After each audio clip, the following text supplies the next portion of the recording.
Hello students, please subscribe the channel, drop a like, share and comment. This is exercise number 11 and 12 of the Progressive Monthly Magazine, December 2022 on the speed of 100 words per minute. Start.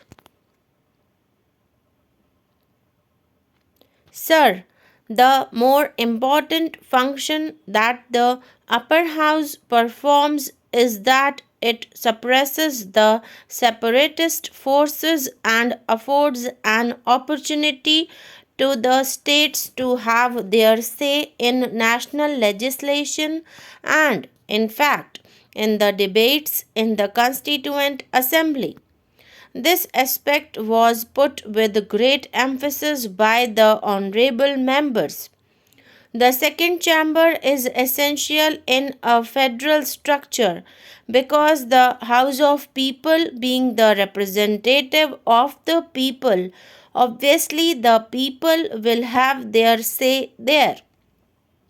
But the states also should have a say of their own in a democratic constitution, and the Rajya Sabha, being a council of states, obviously the states will have a say, and in our constitution we have recognized the importance of the voice of the states because certain constitutional amendments cannot go through unless they are passed by the majority of the states. Therefore, in our democracy, people are the main criteria, but the opinion of the majority of the states on important issues is also an important factor. Whether this aspect will be properly fulfilled by the Rajya Sabha will be dependent to a great extent on the composition and the powers which the Rajya Sabha has in comparison with some of the other second chamber that we have in the world today. For example, the most powerful second chamber in the world today, everyone will have to agree, is the Senate of the United States. The Senate members are directly elected. Their powers are also much wider because the Senate possesses the power of even vetoing treaties which are agreed upon by the President.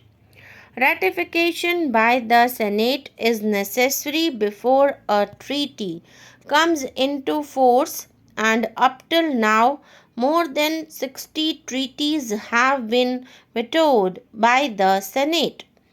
In the United States Senate, each state is represented by two members irrespective of its size and population. Now let us look to another federal. In Australia, the Senate is not as powerful as that of the USA. There are 50 senators and they are elected 10 each from the 5 states. Therefore, irrespective of the size of the population, uniformity is maintained there also of all the senates. Same is the case in Switzerland also, where each state has 2 members. In Russia, where in spite of the divergence and composition of the population and the area, 25 deputies are there from each republic. The only country where this principle is not followed is Canada, and we are following to a certain extent that pattern. In Canada, 120 members are nominated by the Governor General, and 4 provinces have 24 members each, and other provinces have got varying number of members with a minimum of 4. We have to a certain extent followed the pattern of Canada, and because we have accepted the principle of both nomination and indirect election, and also the principle of not having uniform representation. Our principle has been to provide one representative for every additional 5 millions of the population and one for every additional 2 million or part thereof. Why I am objecting and asking for an amendment and asking this House to consider the necessity of changing the present structure. I will just now come to that.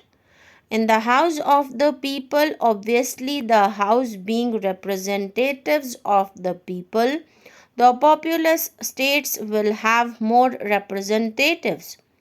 Nobody can deny it, and that should be the first and basic principle.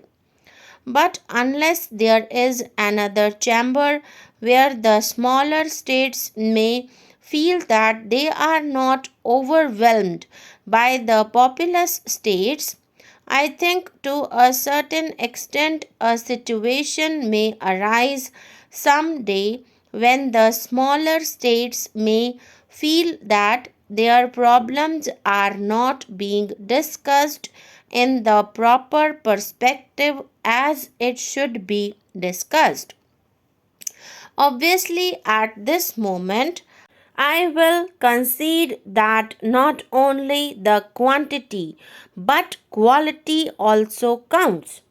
But in a democracy, the number also counts very much. Nobody can deny, and in fact, this is one of the reasons probably which prompted all other federal democratic countries like the United States, Russia, and Switzerland to have uniformity of the number representing their states. In the United States, we find that the Senate and House of Representatives try to strike a balance of conflicting interests through different compositions conflicting with one another. For example, in the United States, we find that they have got 8 farming states, and these states have 47 representatives in the House of Representatives, whereas there are industrial states and the number of their representatives in the House of Representatives is 174. In the House of Representatives, the disparity is there.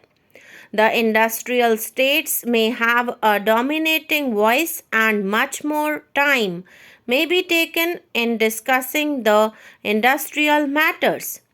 But that has been balanced in the upper house. I feel we should have also a fresh view as to whether the composition of the Rajya Sabha should be changed because of this first principle alone. This should be considered very carefully.